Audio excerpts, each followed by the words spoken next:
لا إله إلا الله محمد رسول الله لا إله إلا الله محمد رسول الله لا إله إلا الله محمد رسول الله. الحمد لله رب العالمين الصلاة والسلام على سید الانبیاء والمرسلین. انشاءاللہ تعالی آج کے درس میں ہم حضرت امام حسن رضی اللہ تعالی عنہ کی شہادت اور وہ جن سرکمسٹانسز میں ہوئی، جن وجوہات سے ہوئی اور اس کے اندر جو الزامات ہیں، ان تمام چیزوں کو دیکھیں گے. اس کا آغاز تاریخ ابن کثیر کی جلد نمبر 8 ہے. اس میں ایک واقعہ آتا ہے کہ حضرت حسن رضی اللہ تعالی عنہ نے خواب دیکھا. انہوں نے خواب دیکھا کہ ان کی آنکھوں کے سامنے قل هو اللہ احد لکھا ہوا ہے، تو وہ اس سے خوش ہوئے. اس بات کی خبر جب سعید بن مسیب کو پہنچی تو انہوں نے فرمایا کہ اگر انہوں نے یہی خواب دیکھا ہے تو وہ وقت قریب آ چکا ہے کہ حضرت حسن رضی اللہ تعالی عنہ ہمیں چھوڑ کر چلے جائیں گے. اور اس کے بعد یہی ہوا کہ حضرت حسن رضی اللہ تعالی عنہ تھوڑے ہی دن زندہ رہے اور پھر ان کا انتقال ہو گیا. خلافت سے دستبرداری کے بعد حضرت حسن رضی اللہ تعالی عنہ مدینہ شریفی میں مقیم رہے.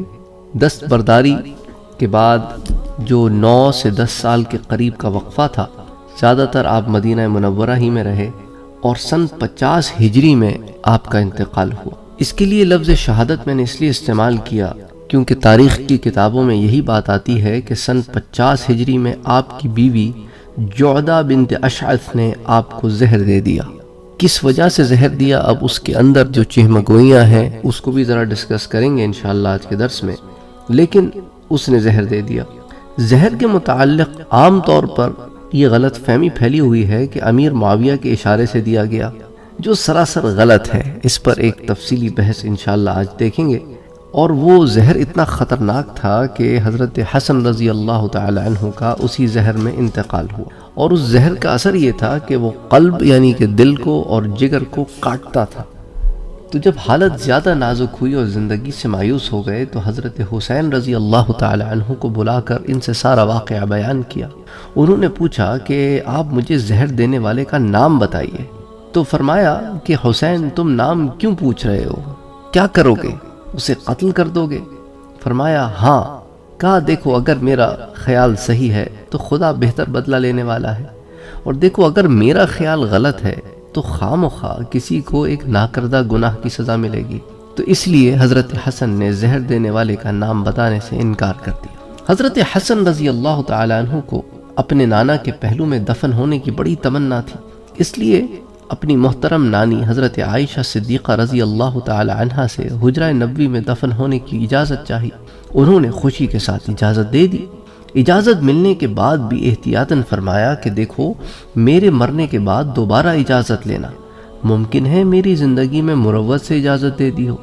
اگر دوبارہ اجازت مل جائے تو روضہ نبوی محمد مصطفیٰ صلی اللہ علیہ وآلہ وسلم میں مجھے دفن کر دینا. مجھے خطرہ ہے کہ اس میں بنو امیہ مزاحمت کریں گے، اور دیکھو اگر مزاحمت کی صورت پیش آئے تو اصرار نہ کرنا، پھر مجھے بقیع الغرقد میں دفن کر دینا. تو کتاب استیعاب کی جلد نمبر 1 صفحہ نمبر 145، اسی طرح مروج الذہب میں مسعودی نے جلد نمبر 3 صفحہ نمبر 380، ان میں پھر یہی تفصیلات بیان ہوئی ہیں جیسا کہ میں نے آپ کے سامنے یہاں پر پیش کی. زہر کھانے کے تیسرے دن ضروری وصیتوں کے بعد با اختلاف روایات، کیونکہ روایات میں اختلاف ہے کہ کس تاریخ کو آپ کا انتقال ہوا، تو بعض مورخین کے نزدیک ربیع الاول 49 ہجری یا 50 ہجری 50 ہجری میں آپ کا انتقال ہوا. انا للہ و انا الیہ راجعون. عمر میں اختلاف ہے، بعض کے نزدیک جو 49 ہجری میں انتقال ہوا تو آپ کی عمر 47 ایئرز تھی، اور جو کہتے ہیں کہ 50 ہجری میں 50 ہجری میں انتقال ہوا اس لیے آپ کی عمر وہ 48 سال بتاتے ہیں. یہی وجہ ہے کہ تاریخ ابن کثیر میں جب حضرت حسن رضی اللہ تعالی عنہ کے وصال کو، انتقال کو، شہادت کو بیان کیا گیا ہے تو 49 ہجری کے اینڈ اور 50 ہجری کے شروع کے درمیان میں اس وصال کو نقل کیا گیا ہے تاکہ دونوں قول جمع ہو جائیں. وفات کے بعد حضرت حسین رضی اللہ تعالی عنہ نے وصیت کے مطابق دوبارہ حضرت عائشہ صدیقہ رضی اللہ تعالی عنہا سے اجازت مانگی. آپ نے اجازت مرحمت فرما دی. اس موقع پر بھی حرم نبوی کے دشمنوں نے ایک روایت مشہور کر دی ہے کہ حضرت عائشہ نے اجازت نہیں دی اور حضرت حسن کی روضہ نبوی میں دفن ہونے پر مزاحمت ہوئی، مگر یہ روایت بھی امیر معاویہ کی شرائط کی طرح حضرت عائشہ کو بدنام کرنے کے لیے گھڑی گئی ہے، اس کی کوئی اصلیت نہیں ہے۔ بہرحال تو حضرت حسن رضی اللہ تعالی عنہ کا جو خطرہ تھا کہ بنو امیہ مزاحمت کریں گے، بی بی عائشہ نے تو مزاحمت نہیں کی، لیکن مروان کو جب اس کی خبر ہوئی تو اس نے کہا حسن کس طرح روضہ نبوی میں دفن کیے جا سکتے ہیں جب لوگوں نے عثمان رضی اللہ تعالیٰ عنہ کو یہاں دفن ہونے نہیں دیا، تو حسن کیسے دفن ہو سکتے ہیں؟ یہ نہیں ہو سکتا۔ حضرت حسین رضی اللہ تعالیٰ عنہ نے مقابلہ کرنا چاہا، مروان بھی لڑنے پر آمادہ ہو گیا اور قریب تھا کہ مدینے کی زمین ایک دفعہ پھر مسلمانوں کے خون سے لالا زار بن جائے کہ اتنے میں مشہور صحابی حضرت ابو ہریرہ رضی اللہ تعالی عنہ پہنچ گئے اور چلائے کہ یہ کیا ظلم ہے، ابن رسول اللہ صلی اللہ علیہ وآلہ وسلم کو، یعنی اللہ کے رسول کے بیٹے حسن کو اس کے نانا کے پہلو میں دفن کرنے سے روکا جاتا ہے۔ پھر حسین سے کہا کہ اس کے لیے خون بہانے سے کیا فائدہ؟ حسن کی وصیت بھول گئے ہو کہ اگر خون ریزی کا خطرہ ہو تو عام مسلمانوں کے قبرستان میں مجھے دفن کر دینا۔ اس پر حضرت حسین رضی اللہ تعالی عنہ کا غصہ ٹھنڈا ہو گیا اور بنو امیہ اور بنو ہاشم میں جنگ ہوتے ہوتے رہ گئی۔ اس کے بعد سعید بن العاص رضی اللہ تعالی عنہ جو عامل مدینہ تھے، انہوں نے نماز جنازہ پڑھائی اور لاش مبارک جنت البقیع میں حضرت فاطمہ الزہرا رضی اللہ تعالی عنہا کے پہلو میں سپرد خاک کی گئی۔ اسی طرح کتاب استعیاب کی جلد نمبر 1 صفحہ نمبر 45 پر اور اسد الغابہ کی جلد نمبر 2 صفحہ نمبر 15 پر بیان ہوتا ہے۔ حضرت حسن کا روضہ نبوی کے بجائے بقیع کے قبرستان میں دفن کیا جانا بھی آپ کے روحانی تصرف کا نتیجہ تھا، جس پیکر صلح و آشتی نے زندگی میں مسلمانوں کے لیے خون کی قیمت پر دنیاوی جاہ و حشم حاصل کرنا پسند نہیں کیا اور خوریزی سے بچنے کے لیے سلطنت اور حکومت جیسی چیز کو ٹھکرا کر گوشہ نشینی اختیار کر لی، تو یہی معاملہ ان کے انتقال پر بھی پیش آیا اور اللہ تعالیٰ نے ان کے انتقال پر بھی مسلمانوں کو ایک دوسرے کا خون بہانے سے روک دیا۔ حضرت حسن رضی اللہ تعالی عنہ کی رحلت کوئی معمولی واقعہ نہ تھا، بلکہ صلح و مسالمت کا ماتم تھا، حلم و عفو کا ماتم تھا، صبر و تحمل کا ماتم تھا، استغنا و بے نیازی کا ماتم تھا، خاندان نبوت کے چشم و چراغ کا ماتم تھا۔ اس لیے آپ کی وفات پر مدینہ میں گھر گھر صف ماتم بچھ گئی، بازار بند ہو گئے، گلیوں میں سناٹا چھا گیا۔ بنی ہاشم کی عورتوں نے 1 مہینے تک سوگ منایا۔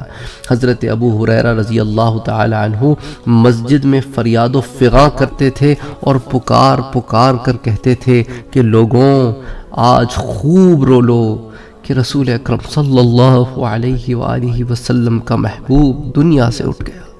اللہ اکبر، اللہ اکبر، اللہ اکبر۔ اس کی تفصیلات تہذیب التہذیب کی جلد نمبر 2 صفحہ نمبر 301 پر ملتی ہیں۔ جنازے میں انسانوں کا اتنا ہجوم تھا کہ اس سے پہلے مدینے میں کم دیکھا گیا تھا۔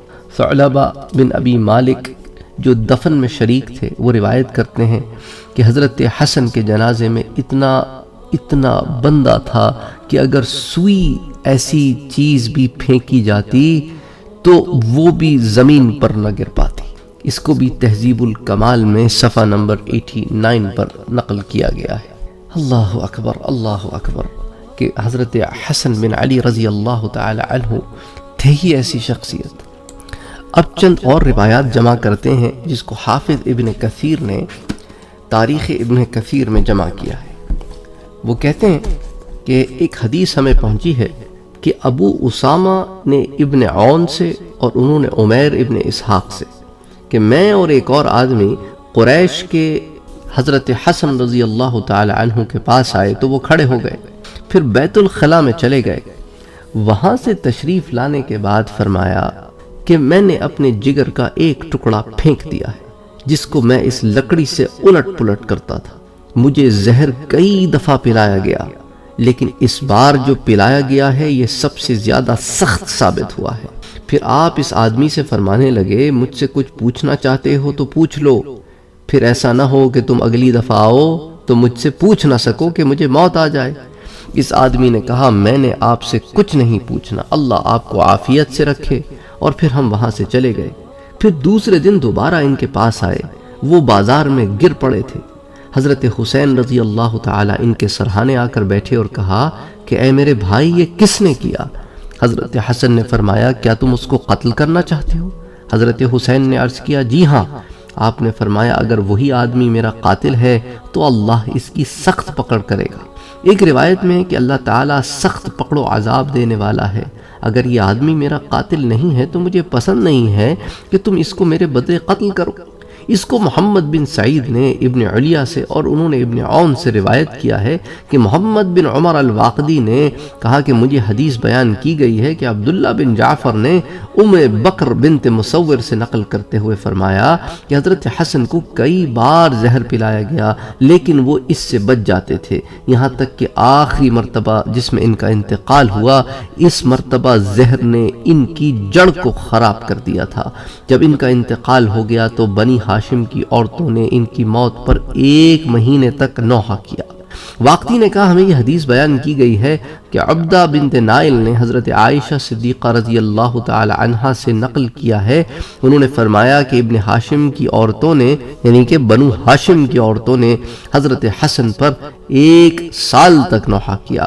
واقعی نے کہا مجھے حدیث بیان کی گئی ہے کہ عبداللہ بن جعفر نے عبداللہ بن حسن سے انہوں نے فرمایا کہ حضرت حسن جو ہے وہ کثرت نکاح کرنے والے تھے، بہت کم عورتیں تھیں جو ان کے ساتھ رہ پاتی تھیں، اور بہت ہی کم بیویاں تھیں جو ان سے اس طرح محبت کرتی تھیں کہ وہ نبھاؤ ہو سکے۔ تو بہرحال بات یہی مشہور ہے کہ انہی میں سے ایک نے انہیں زہر دیا تو وہ بچ گئے، اس کے بعد انہیں پھر دوبارہ زہر دیا گیا، وہ پھر بچ گئے، پھر جب تیسری بار زہر دیا گیا تو اس میں آپ کا انتقال ہو گیا۔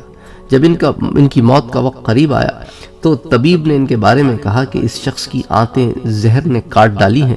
حضرت حسین نے کہا کہ یا ابا محمد، یعنی کہ حضرت حسن سے کہا کہ یا ابا محمد آپ مجھے بتائیے کہ آپ کو کس نے زہر دیا ہے؟ حضرت حسن نے فرمایا کیوں میرے بھائی؟ تو انہوں نے کہا کہ میں آپ کی تدفین سے پہلے اسے قتل کر دوں گا۔ حضرت حسن نے فرمایا یہ دنیا تو فنا ہونے والی چیز ہے، تم اس کو چھوڑ دو یہاں تک کہ تم اللہ کے سامنے اس سے ملاقات کر لو۔ اس واسطے سے انہوں نے نام بتانے سے انکار کر دیا۔ حضرت ابن کثیر رحمت اللہ علیہ جو ہے ایک اور روایت اس ضمن میں لاتے ہیں کہ لوگوں میں یہ بات مشہور ہو گئی کہ حضرت معاویہ نے اپنے کسی خادم کو بہلا پھسلا کر زہر پلانے پر آمادہ کر لیا۔ محمد بن سعد نے کہا کہ ہمیں حدیث بیان کی گئی یحییٰ بن جمال نے، اور انہوں نے کہا کہ ابو عوانہ نے مغیرہ سے، اور انہوں نے ام موسیٰ سے کہ جعدہ بنت اشعث ابن قیس نے حضرت حسن کو زہر پلایا تھا جس سے انہیں تکلیف بڑھی۔ فرمایا کہ ان کی چارپائی کے نیچے ایک پلیٹ رکھی جاتی، پھر اس کو اٹھا کر دوسری رکھ دی جاتی تھی۔ یہ عمل 40 دن تک جاری رہا۔ کچھ لوگوں نے یہ بیان کیا کہ یزید ابن معاویہ نے جعدہ بنت اشعث کو یہ پیغام بھیجا کہ وہ حسن کو زہر پلا دے تو ان کی موت کے بعد میں ان سے شادی کر لوں گا۔ اس نے زہر پلا دیا۔ حضرت حسن کا انتقال ہو گیا تو اشعث نے ان کو پیغام بھیجا۔ یزید نے کہا اللہ کی قسم ہم نے تمہیں حسن کے لیے پسند نہ کیا تو ہم تمہیں اپنے لیے کیسے پسند کریں گے؟ تو راوی کہتے ہیں کہ میرے نزدیک یہ بات ہرگز صحیح نہیں ہے، اس لیے ان کے والد معاویہ کی طرف واقعے کی نسبت کرنا تو کسی صورت ٹھیک نہیں ہوگا۔ اسی طرح حضرت حسن رضی اللہ تعالی عنہ کے آخری لمحات میں سے یہ بات بھی ہمارے سامنے آتی ہے ایک روایت میں، اس کو بھی حافظ ابن کثیر نے روایت کیا ہے کہ حضرت حسین رضی اللہ تعالی عنہ سے حضرت حسن رضی اللہ تعالی عنہ نے کہا میرے بھائی اللہ تعالی کے حکم سے اب میری موت قریب ہے، میں اس وقت ایسی مخلوق دیکھ رہا ہوں جو پہلے کبھی نہیں دیکھی۔ حضرت حسین رضی اللہ تعالی عنہ یہ سن کے رونے لگے۔ اس واقعے کو عباس دوامی نے ابن معین سے بیان کیا ہے کہ کچھ لوگوں نے اس واقعے کو جعفر بن محمد سے اور انہوں نے اپنے والد سے اسے روایت کیا ہے۔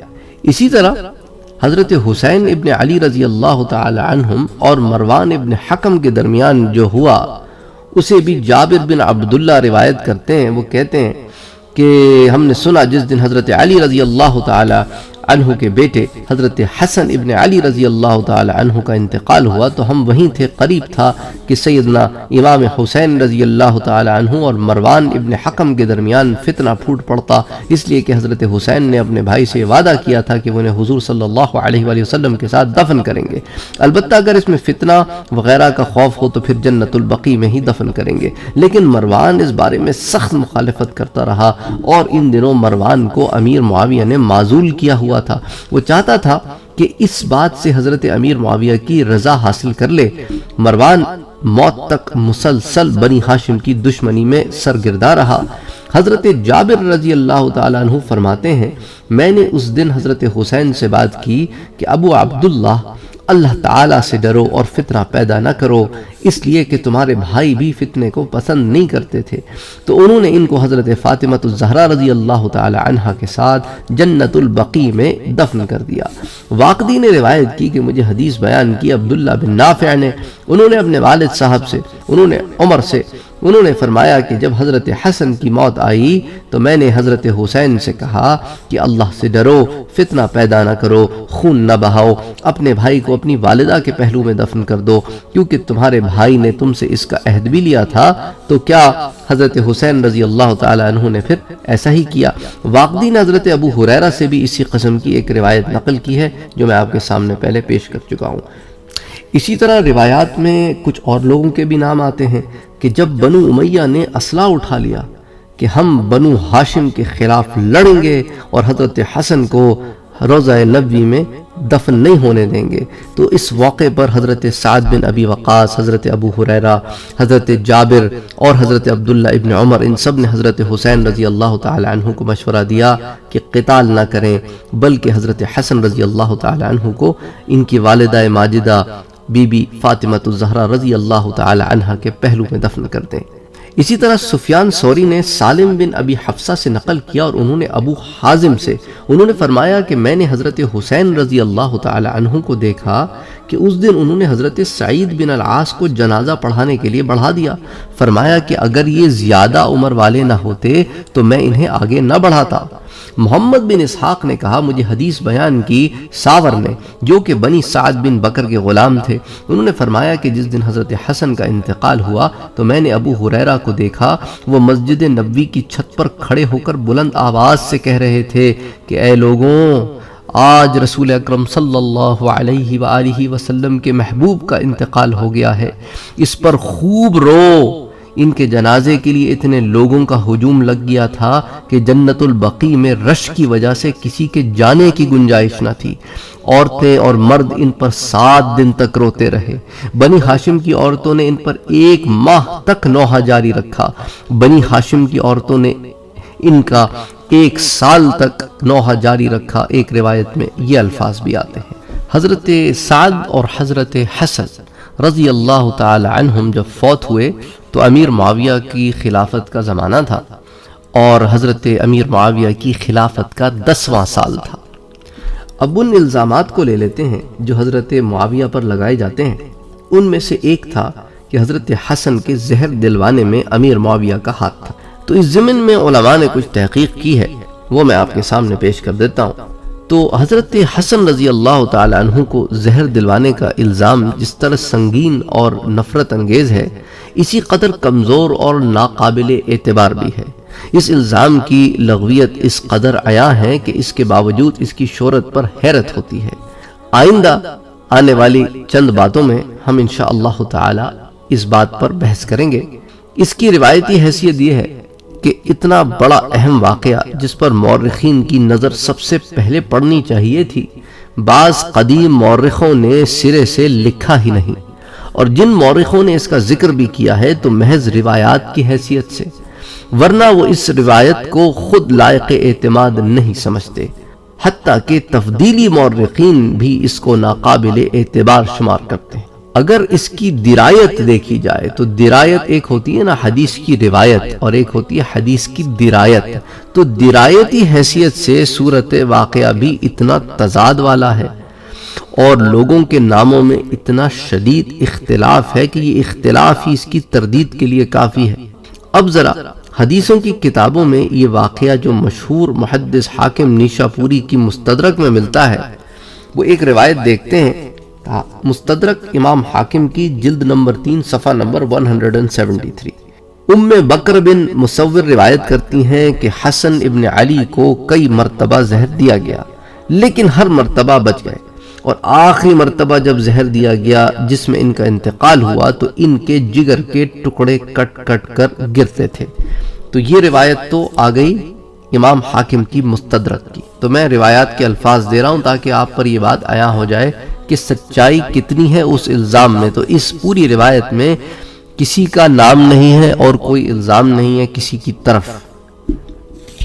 اگلی اس روایت میں زہر دینے کا واقعہ تو ہے، لیکن امیر معاویہ کیا اس زہر دینے میں ان کا ہاتھ تھا یا نہیں تھا، یہ کوئی ہمیں اس میں شہادت نہیں ملتی۔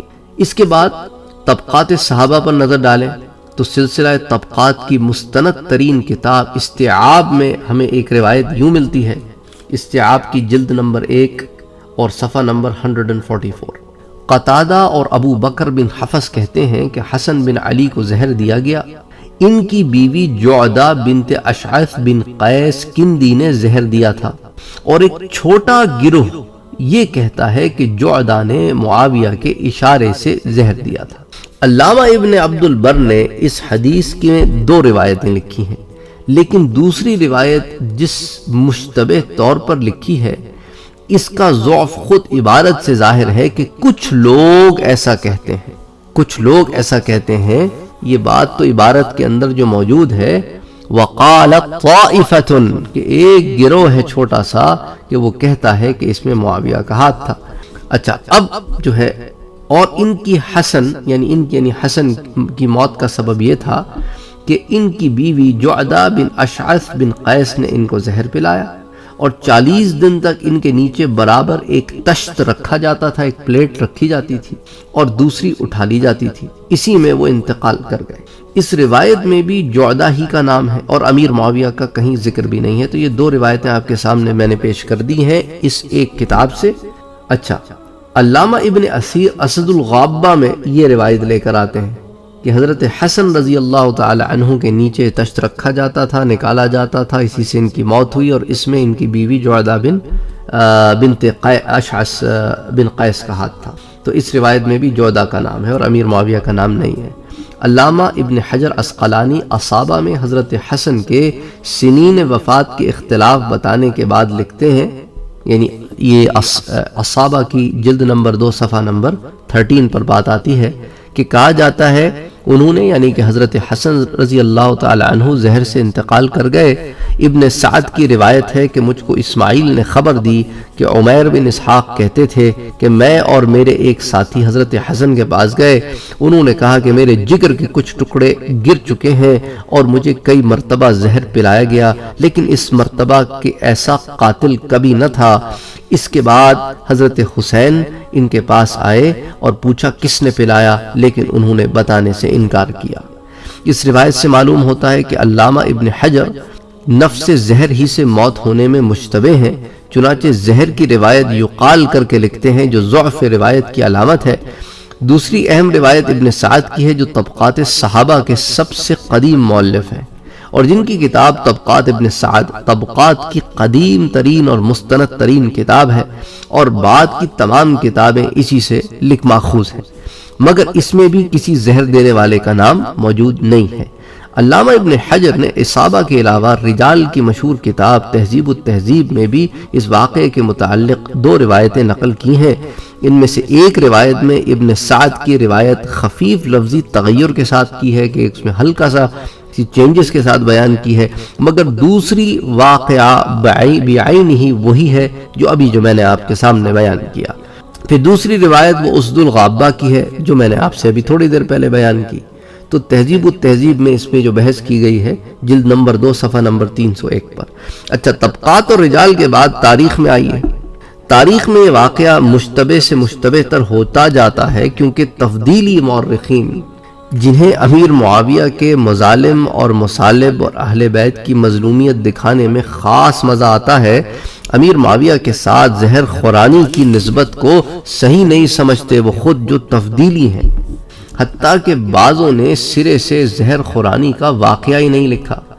چنانچہ سب سے قدیم مورخ علامہ احمد بن ابی داؤد دنوری، جن کا انتقال 281 ہجری میں ہوا، جو اپنی قدامت کی وجہ سے مستند مورخ مانے جاتے ہیں، اپنی کتاب اخبار الطوال، جس کا میں آپ کو کافی دفعہ ریفرنسز دے چکا ہوں اس سیریز میں، اس میں سرے سے اس واقعے ہی کا ذکر نہیں ہے۔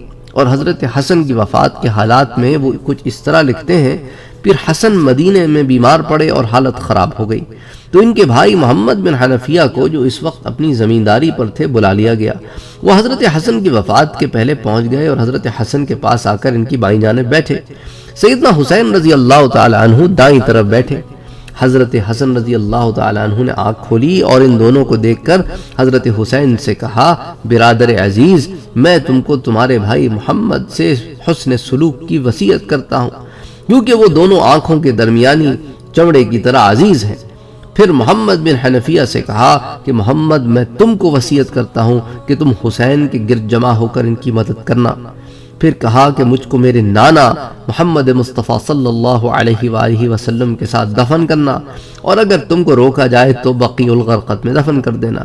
چنانچہ آپ کی وفات کے بعد مروان نے حضور اکرم صلی اللہ علیہ وآلہ وسلم کے ساتھ دفن کرنے سے روکا، تو وہ پھر بقیع میں دفن کیے گئے۔ اس واقعے میں تو زہر خورانی کا ذکر نہیں ہے۔ اچھا، ان کے بعد دوسرے مستند اور تفضیلی مورخ علامہ ابن واضح کاتب عباسی بالمعروف یعقوبی، جو تیسری صدی کے بہت ہی نہایت ہی ممتاز مورخ ہیں، ہسٹورین ہیں، اپنی کتاب تاریخ یعقوبی میں حضرت حسن کی وفات کا یہ واقعہ لکھتے ہیں، اور یہ یعقوبی کی جلد نمبر 2 صفحہ نمبر 266 پر موجود ہے۔ تو یہ بھی تفضیلی مورخ ہیں، اہل سنت والجماعت کے مورخ نہیں ہیں۔ وہ لکھتے ہیں، اور حسن بن علی رضی اللہ تعالی عنہ نے ربیع الاول 49 ہجری میں وفات پائی۔ جب وفات کا وقت قریب آیا تو اپنے بھائی حسین رضی اللہ تعالی عنہ سے کہا، برادر عزیز، یہ تیسری مرتبہ کا آخری مرتبہ ہے جس میں مجھے زہر پلایا گیا، لیکن اس مرتبہ کے جیسا کبھی نہ تھا۔ میں آج ہی مر جاؤں گا۔ جب میں مر جاؤں تو مجھے اللہ کے رسول صلی اللہ علیہ وآلہ وسلم کے ساتھ دفن کرنا، کہ میری قرابت قریبی کی وجہ سے میرے مقابلے میں کوئی اس کا مستحق نہیں ہے۔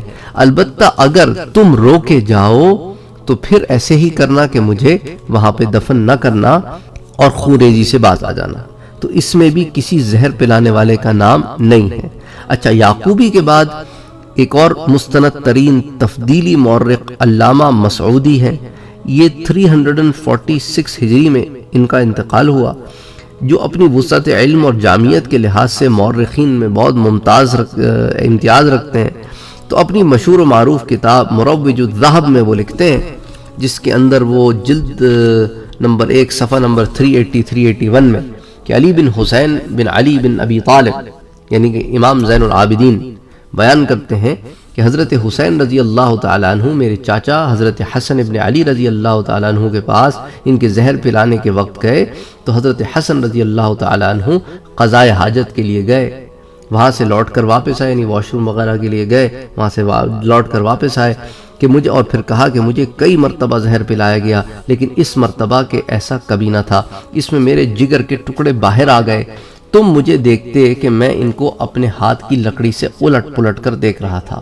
حضرت حسین نے پوچھا، بھائی صاحب کس نے پلایا؟ حضرت حسن نے کہا، اس سوال سے تمہارا کیا مقصد؟ اگر زہر دینے والا وہی شخص ہے جس کے متعلق میرا گمان ہے تو خدا اس کے لیے کافی ہے، اور اگر کوئی اور ہے تو یہ میں پسند نہیں کرتا کہ میری وجہ سے کوئی نہ کردہ گناہ میں پکڑا جائے۔ اس کے بعد حضرت حسن رضی اللہ تعالی عنہ زیادہ نہ ٹھہرے اور 3 دن کے بعد انتقال کرے، اور ذکر کیا جاتا ہے کہ ان کی بیوی جعدہ بنت اشعث بن قیس نے معاویہ کے اشارے سے زہر پلایا تھا۔ تو یہ بھی کیا کہتے ہیں، ذکر کیا جاتا ہے، ان کے پاس بھی کوئی اس میں مستند بات نہیں ہے۔ تو اس روایت کے بھی 2 حصے ہیں۔ اصل حصے میں کسی زہر دینے والے کا ذکر نہیں ہے، دوسرے ٹکڑے میں جو محض روایتی حیثیت سے شامل کیا گیا ہے، جیسا کہ اس کے اندر ایک بڑا بے ربط سا ہے اور کے ساتھ جو ذکر کیا جاتا ہے، تو اس کو جوڑا گیا ہے پچھلی روایت سے۔ پچھلی روایت میں اس کا کوئی عمل نقل نہیں ہے۔ اچھا، یہ روایتیں بھی جو ہیں وہ آپ دیکھ سکتے ہیں کہ یہ تفضیلی مورخین کی ہیں جنہیں اہل سنت بھی عام واقعات میں مستند سمجھتے ہیں۔ اب ان خالص سنی مورخین کی شہادتیں پیش کرتا ہوں جنہیں شیعہ حضرات بھی مستند مانتے ہیں۔ اس سلسلے میں سب سے پہلے جو ہے وہ ابن جریر طبری سامنے آتے ہیں کہ بھئی ابن جریر طبری رحمۃ اللہ علیہ ضمن میں کیا لکھتے ہیں، لیکن یہ واقعہ جو ہے مجھے طبری میں بہت تلاش کرنے کے باوجود بھی نہیں ملا۔ طبری کے بعد ابن اسیر کا نمبر آتا ہے۔ ابن اسیر بھی بہت بڑے مورخ ہیں۔ وہ تاریخ ابن اسیر میں الکامل میں جلد نمبر 3 صفحہ نمبر 383 میں وہ یہ لکھتے ہیں، اور اسی سال 49 ہجری میں حسن بن علی نے وفات پائی، ان کو ان کی بیوی جعدہ بنت اشعث ابن قیس کندی نے زہر دیا تھا، تو وہ تو جعدہ کا نام لیتے ہیں۔ ابن اسیر کے بعد ابو الفدا کا بیان ہے، یہ بھی بہت بڑے مورخ ہیں۔ انہوں نے جلد نمبر 1 صفحہ نمبر 183 پر لکھا ہے، اور حسن نے زہر سے وفات پائی جسے ان کی بیوی جعدہ بنت اشعث نے پلایا تھا، اور کہا گیا کہ اس نے یہ فعل معاویہ کے حکم سے کیا تھا، اور کہا گیا کہ یہ یزید کے حکم سے کیا تھا۔ اس بیان سے ظاہر ہے کہ ابو الفدا بھی امیر معاویہ کی جانب سے زہر خورانی کی نسبت صحیح نہیں سمجھتے، اس لیے وہ لکھتے ہیں کہ کہا گیا، یعنی کہ کسی نے رائے دی، اور کسی نے رائے دی کہ یزید کے حکم سے۔ تو یہ قیلہ کے ساتھ جو باتیں آتی ہیں نا، وہ ضعف کی طرف دلالت کرتی ہیں۔ تو کیونکہ انہوں نے لکھا نا قیل فعلت ذلك بامر معاویہ وقیل بامر یزید، وہ جو قیلہ والی بات ہے اس کے اندر کہ کہا جاتا ہے، عام زبان میں بھی کہتے ہیں نا لوگ کہ بھئی یہ بات کہی جاتی ہے، اس کی اسناد کا نہیں پتا ہمیں۔ اچھا، پھر اس کے بعد سب سے آخر میں ابن خلدون کی رائے پیش کرتے ہیں کہ ابن خلدون بھی ایک بہت بڑے مورخ گزرے ہیں، لیکن زمانے کے اعتبار سے ان کا شمار جو ہے وہ بعد کے مورخین میں ہوتا ہے، لیکن صحت روایت، اصابت رائے اور تنقید کے اعتبار سے بہت اعلیٰ مقام رکھتے ہیں۔ تو وہ ایک روایت ضمن میں بیان کرتے ہیں ابن خلدون کی جلد نمبر 2 صفحہ نمبر 182 پر، یہ بڑی طویل روایت آتی ہے کہ حضرت حسن رضی اللہ تعالی عنہ خلافت سے دستبرداری کے بعد اپنے اہل بیت اور ان کے خدام کو لے کر مدینے چلے گئے، اور کوفہ والے روتے ہوئے ان کو رخصت کرنے کے لیے نکلے۔ اس وقت سے وفات تک وہ برابر مدینے میں رہے۔ سن 49 ہجری میں انہوں نے وفات پائی، اور ابو الفرج اصفہانی کا بیان ہے کہ 51 ہجری میں اپنے بستر پر مدینے میں وفات پائی۔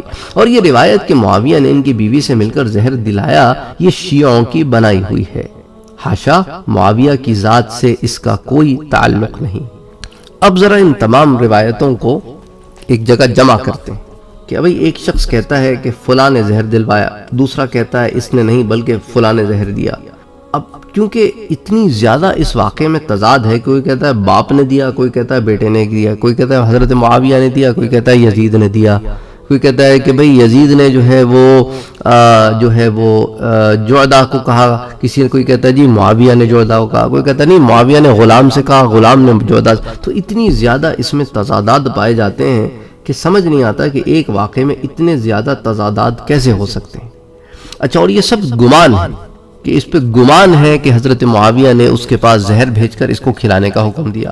اچھا، بعض کہتے ہیں کہ نہیں گمان ہے کہ حضرت حسن کیونکہ کثرت سے طلاقیں دیتے تھے اور کبھی ایک عورت کے پاس نہیں رہتے تھے، اس لیے ان کی بیوی نے اس فطرت نسوانی کے تحت عداوت میں انہیں زہر دے دیا۔ اچھا، تیسرا سبب ایک اور بیان کرتے ہیں، کہتے ہیں کہ بھئی یہ جو عورت تھی نا جعدہ، اس کا باپ اشعث ابن قیس جو تھا، وہ دراصل حضرت علی اور حضرت حسن رضی اللہ تعالی عنہ کا سخت مخالف تھا، تو اس نے اپنی لڑکی کے ذریعے نے زہر پلایا۔ اب اگر یہ کہا جائے کہ اشعث کو حضرت معاویہ نے حکم دیا تو یہ محض بدگمانی ہوگی، جو مذہباً ممنوع ہے کہ حضور اکرم صلی اللہ علیہ وسلم کا فرمان ہے کہ ظن اکذب الحدیث، اور بل اتفاق مسلمین شرعاً اور قانوناً بھی زن پر کوئی حکم نہیں لگایا جا سکتا، لیکن جو ہے یہ کام صریحاً باطل اور غلط ہے۔ اچھا، اب یہ بھی آپ کے سامنے میں رکھوں کہ اشعث ابن قیس، اگر اس پر یہ الزام لگایا جاتا ہے کہ اس نے پلوایا ہے، تو اس کا تو انتقال 40 ہجری یا 41 ہجری میں ہو گیا تھا، اور یہ واقعہ 49 یا 50 ہجری کا ہے، تو ایسا کیسے ہو سکتا ہے کہ ایک آدمی جو مر چکا ہو اس نے زہر پلایا ہو یا زہر پلانے میں اس کا ہاتھ ہو؟ اچھا، اور یہ صلح جو ہے جو حضرت حسن اور حضرت معاویہ کے درمیان ہوئی، اس میں بھی اس کا کہیں ذکر نہیں ملتا، کہ وہ تو 41 ہجری کی تھی نا، تو اگر اس وقت زندہ ہوتا تو اس کا نام کسی نہ کسی طرح اس سلسلے میں ضرور آتا، اس لیے وہ اپنی موت کے 10 سال کے بعد کسی طرح اپنی لڑکی سے زہر دلا سکتا ہے۔ یہ بالکل جو ہے حقیقت سے دور بات ہے۔ تو منہاج السنہ وغیرہ میں جلد نمبر 2 صفحہ نمبر 225 پر اس پر بڑی تفصیل سے بحث آئی ہے۔ تو ان شہادتوں کے بعد اس واقعے پر مزید کسی بھی قسم کی جرح کرنا جو ہے وہ صحیح معلوم نہیں ہوتی، کہ اس کے متعلق تمام تاریخی شواہد کی اصل عبارتیں ما ترجمہ جو ہے میں نے آپ کے سامنے پیش کر دی ہیں، اور انہیں دیکھ کر خود حق اور باطل کا فیصلہ کرنا آسان ہو جاتا ہے۔ لیکن اس بحث کے ختم کرنے سے پہلے ایک ضروری پہلو کی طرف توجہ دلانا چاہتا ہوں، وہ یہ کہ حضرت حسن رضی اللہ تعالیٰ عنہ نہایتی صلح جو اور صلح پسند آدمی تھے، جنگ و جدال سے بہت ہی نفرت فرماتے تھے، اور اس سے بچنے کے لیے وہ خلافت جیسی رفیع اعزاز چیز سے دستبردار ہو گئے۔ آپ کی دستبرداری کے بعد خانوادہ نبوت کے جس شخص میں کسی حد تک خلافت کی خواہش تھی وہ حضرت حسین رضی اللہ تعالیٰ عنہ کی ذات گرامی تھی۔ چنانچہ آپ نے حضرت حسن رضی اللہ تعالیٰ عنہ اور امیر معاویہ کی مصالحت اور حضرت حسن کی دستبرداری کے وقت آپ کی مخالفت بھی کی تھی، لیکن حضرت حسن رضی اللہ تعالیٰ عنہ نے انہیں ڈانٹ کر خاموش کرا دیا تھا۔ اس لیے اگر امیر معاویہ آئندہ خطرے سے بچنے کے لیے زہر دلواتے بھی تو حضرت حسین کو دلواتے، نہ کہ حضرت حسن کو دلواتے، کیونکہ حضرت حسن تو خلافت میں تھے ہی نہیں سامنے، وہ تو دستبردار ہو گئے تھے، خواہش مند تو حضرت حسین تھے۔ تو بہرحال معاذ اللہ جو ہے نا، یہ تمام باتیں جو ہیں عقلی طور پر بھی سمجھ میں نہیں آتی۔ اچھا، ایک اور الزام جو اور ان پر لگائے جاتے ہیں وہ انشاءاللہ تعالی پھر کبھی دیکھیں گے، لیکن اس ضمن میں جو علماء نے ایک تفصیلی بحث جمع کی ہے کتابوں کی روشنی میں، کہ اس طرح کے الزامات جب لوگ لگاتے ہیں تو پھر ساتھ میں انہیں یہ بھی دیکھنا چاہیے کہ اس کے سیاق و سباق کیا ہیں، اور باقی تفصیلات بھی ہونی چاہیے۔ الزام صرف اس لیے نہیں لگانا چاہیے کہ آپ کسی شخصیت کو پسند نہیں کرتے۔ بہرحال اللہ تعالی ہم سب کے لیے بہتر فیصلہ فرمائے۔ وما علینا الا البلاغ۔